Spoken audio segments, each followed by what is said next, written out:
Hello friends, आज आपण बघणार आहेत ओल्या नारळाची चटणी। तर त्याच्यासाठी लागणारं साहित्य आहे, हा ओला नारळ आहे, त्याची सालं मी काढून घेतलेली आहेत, 10-12 लसणाच्या पाकळ्या, हा आल्याचा तुकडा, कोथिंबीर, 10-12 पुदिन्याची पानं, 5 ते 6 हिरव्या मिरच्या, हे डाळ घेतलेली आहे, फुटाण्याची डाळ,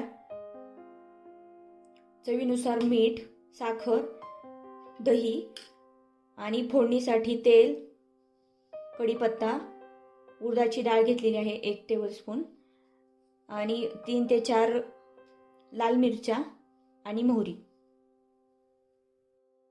चला तर मग आपण चटणी वाटून घेऊया।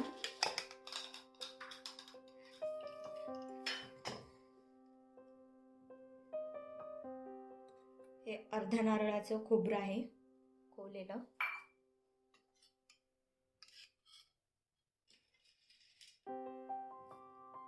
2 चमचे डाळवं, त्याला डाळवं पण म्हणतात,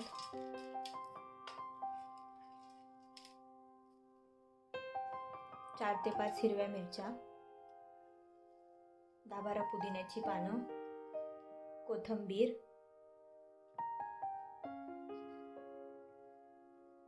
आल्याचा तुकडा आणि लसूण। हे सर्व साहित्य आपण मिक्सरवर बारीक करून घेऊया।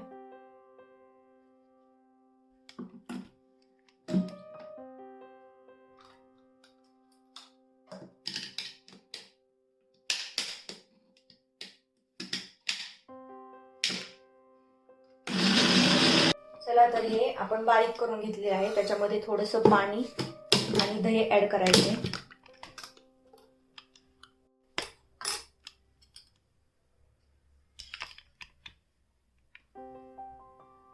ह्याच्यामध्ये 2 चमचे दही टाकून घ्यायचे आणि थोडंसं पाणी,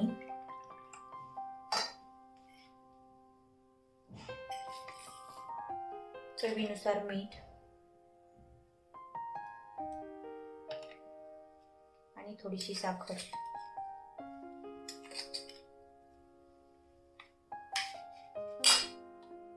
परत एकदा ही चटणी आपल्याला मिक्सरवरती वाटून घ्यायची।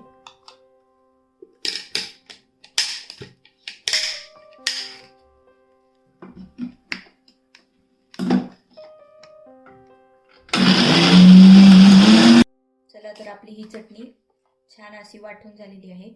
आता आपण ह्याला फोडणी देऊया। चला तर आपण चटणीसाठी फोडणी तयार करूया। याच्यामध्ये 2 चमचे तेल घातलेलं आहे,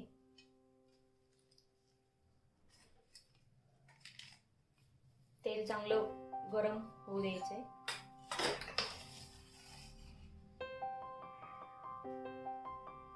तेल गरम झाल्यानंतर त्याच्यामध्ये उडीद डाळ आणि मोहरी टाकून घ्यायची। दोन्ही गोष्टी आपल्याला छान तडतडून द्यायचे।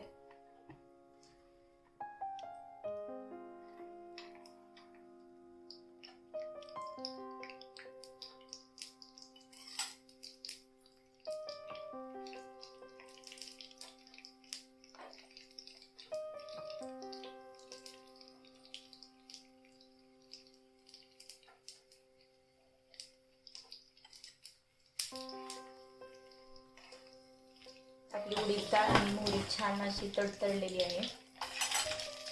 त्याच्यामध्ये कढीपत्ता टाकायचा आणि 3 ते 4 लाल हिरव्या मिरच्या,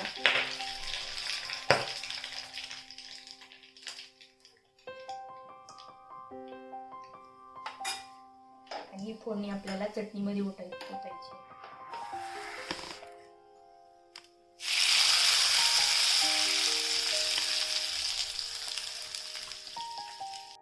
अशा प्रकारे आपली ओल्या नारळाची चटणी तयार झालेली आहे।